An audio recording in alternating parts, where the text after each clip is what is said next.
my ex-girlfriend, Mary Gaffney, she committed suicide. She was hit by a train. And that put me in a really bad place. So I spent like the entirety of the next 2 years just watching anime, just staying in my room. I really wasn't going that much, wasn't talking to that many people. And there was this anime that came up, or manga. It was called Air Gear. And I was reading it, I was really into it. It's pretty much about these guys who are on skates. And they're doing all these crazy tricks, and I just thought it was amazing. The way they were flying and swerving and swimming, it was so tight. So I started looking into skating, and I was like, this is hot, this is tight, I should really check into this. Then I started dating another girl named Miranda, and I loved her very much, but things went down south between us, and our breakup was really hard. I'm not gonna lie, it put me in a very dark place. And now that I had all this extra free time, and mind you, I was still going through my last breakup with the one who died, I figured I needed a hobby.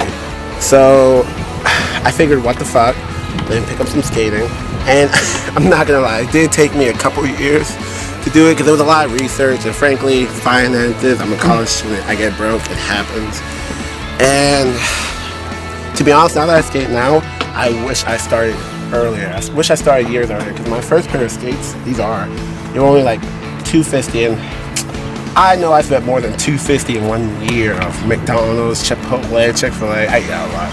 So this whole skating thing, like, it's amazing. When I tell you, the first time I put these wheels on, I fell.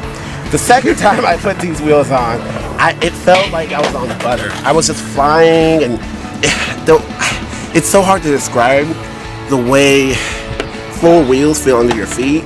It feels amazing, and like the wind's brushing against your face, and it's fantastic. It's fantastic.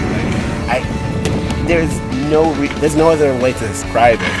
And one of the best things about skating that I cannot get enough, no matter how old I would get, the feeling of when you're practicing, you keep failing, you keep falling, you start getting the mental side of, I'm not going to be able to do this. I keep falling, it's just not what it is. And the first time you do it, by complete accident, you're in this whole rush. It's like, what?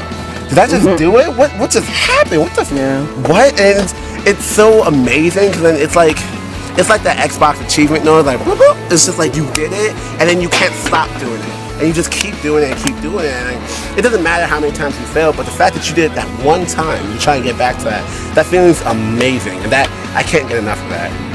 So how does it feel being like the only person on roller skates at a skate park, like all the time?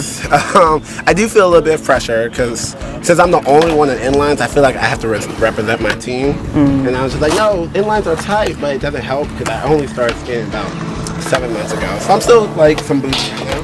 But with time, I would definitely get better, and I know that. So, and it's a little lonely, because a lot of times, like, I see with a lot of the skateboarders, like, they give each other tips, like, you bend the knees, or try and do this trick, more on the front leg, less on the back leg. I'm an inliner. I ain't got no one. Yeah.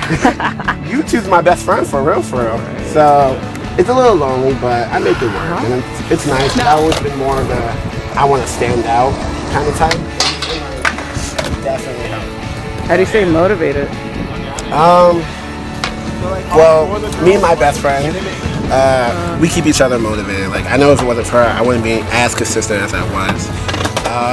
Also, the fact is, I always consider myself as someone who doesn't really have that much talent. There was never something I was really good at. So when I picked up skating, it felt like this was the one thing I had that I was good at. So because it's the one thing I have, I always put everything I am into skating, just so I have something to show off to my friends, family, be like, hey, look at me, I don't suck at life. Pretty good.